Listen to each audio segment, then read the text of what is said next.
you need to have an ability to work as a team. Top Gun first movie was excellent.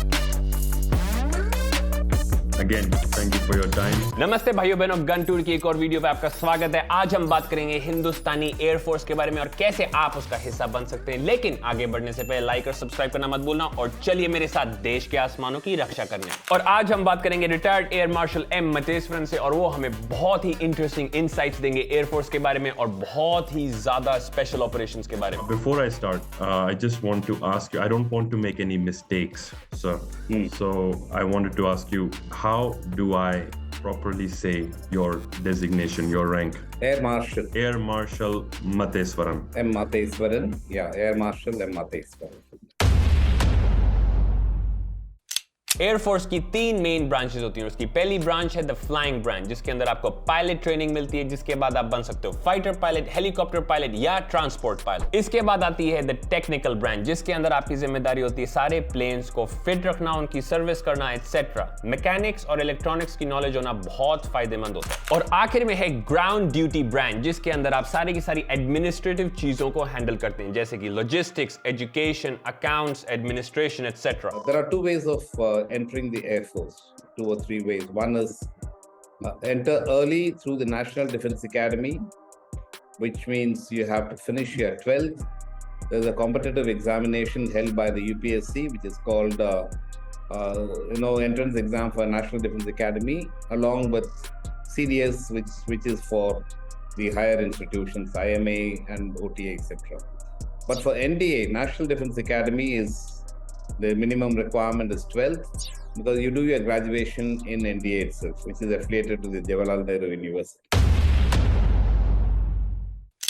The second route is you finish your college undergraduate degree and then enter through the Combined Defense Services exam, CDS, which is a common entrance exam for Army, Navy and Air Force for graduate. But if you want to enter, which is the primary warfighting capability is with the flying branch, then you need to have a science and mathematics background. That is essential for the Air Force. Let's talk about after high school, if a young student wants to join the military, then in the 11th itself, there should be a bit of a training or an awareness that they should have to apply for the National Defense Academy's entrance examination. Once you clear the examination, then you get called for a services selection board. That's where they check out your qualities, which is a series of exercise. You spend a week in the services selection board, and that's held in various places like Mysore, Bangalore, Allahabad, Varanasi, etc.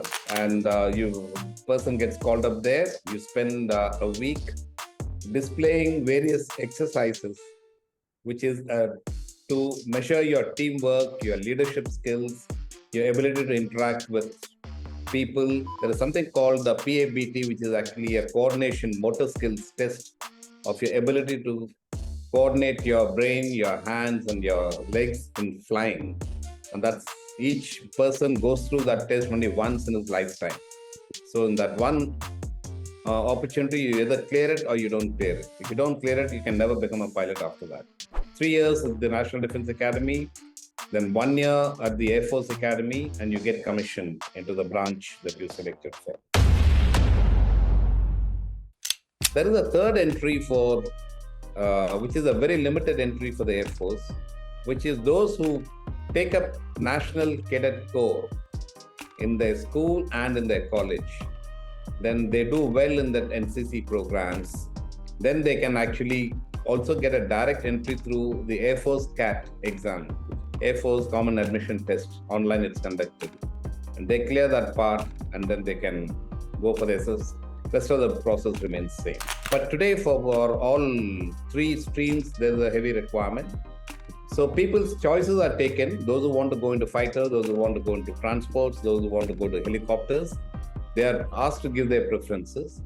Notwithstanding those preferences and those personal choices, you still have to measure up to the standards that are laid down. and for fighters it's quite little tough and little higher, and therefore those who sometimes do not make up, because not everybody can measure up there, and then they are given a choice to move into helicopters or transports, and they can switch there. And each branch, each flying has its own uniqueness and requirements. In, like, for example, in the transport aircraft, you need to have an ability to work as a team because of the multi-crew environment. So also in helicopters, whereas in fighters, you're a single pilot most of the time. And so you have to take most decisions and react to emergencies in much faster, much in a quicker time frame.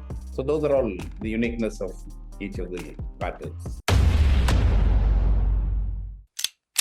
Have you seen that movie, Top Gun? Which one? Top Gun. Yes. Yeah, I've seen both. And as an Air Force man, how would you rate the movie? Top Gun first movie was excellent, and I like the first movie. Second movie, the photography is outstanding. The scenes are beautiful. It's a propaganda movie for the F-18 as well. So I rate the second movie in terms of flying professional outlook. I rate the first one as better. Also in terms of story, it was a little better. Otherwise, I think it's a very enjoyable movie for the public, particularly. And those who get fascinated with flying, and particularly fighter flying, both are outstanding movies for them. Basically, sir, I wanted to thank you for your time, for giving me your valuable time about this. And sir, I really hope to see you one day, be it in Moscow, be it in India. It's a pleasure to talk to you. And of course, all the time that I could wish for, I mean, it won't be enough to ask you all the questions that I have, but hopefully you will agree to giving me some more of your time some other day, and we will be able to talk about more things. I would love to get your ideas on strategy, war strategy, and the current situation, the geopolitical situation in the world. I would love to get more of your ideas on that, because of course you will give me a very unique idea on that, being such a high up ranking official. And so again, thank you for your time, and I hope to speak to you again soon. So, Jai Hind, sir. Thank you, Uday, and it was a great pleasure interacting with you. I enjoyed the conversation. Thank you very much, and Jai Hind. और भाइयों बहनों, इस video का दुर्भाग्य से आ गया है अंत, लेकिन ये कई वीडियोस में से जो हम इंडियन आर्म्ड फोर्सेस के बारे में बना रहे हैं, इसीलिए लाइक और सब्सक्राइब करना मत भूलना, और आपसे बहुत जल्दी मिलते हैं।